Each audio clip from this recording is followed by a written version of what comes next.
Côte d'Ivoire, Soro fait de graves révélations sur les élections présidentielles de 2010, Ouattara sur une braise.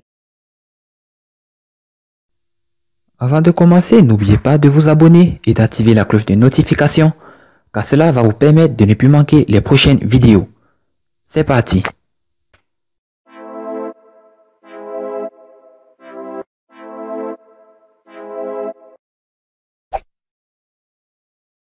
Depuis sa démission de la présidence du Parlement ivoirien, le fossé ne cesse de se creuser entre Guillaume Soro et ses anciens alliés, les tenants actuels du pouvoir en Côte d'Ivoire. En visite de courtoisie, vendredi 1er mars 2019, au président Kaïzi, du Parti ivoirien des travailleurs, PIT, l'ancien Premier ministre a saisi l'occasion pour rafraîchir la mémoire, à ceux qui semblent l'oublier, que leur arrivée au pouvoir n'est en aucun cas le fruit du pur hasard.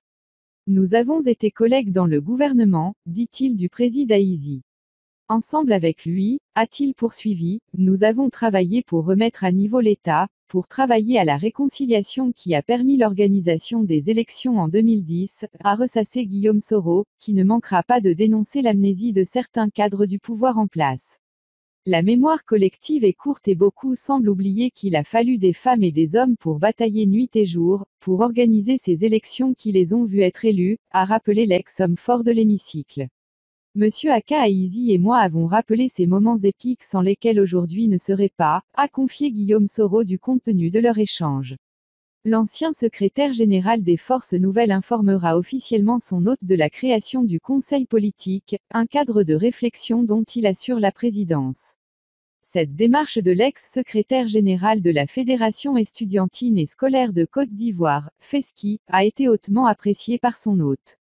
Lui qui n'a pas hésité à exprimer ses craintes concernant la tenue de la future élection présidentielle. 2020, il faut l'avouer quelquefois, nous empêche de dormir, nous sommes très inquiets de ce qui pourrait arriver, a déclaré le président du PIT, non sans saluer la création du comité politique. Les deux personnalités ont promis se retrouver très prochainement pour échanger des questions concernant l'avenir de la gauche ivoirienne.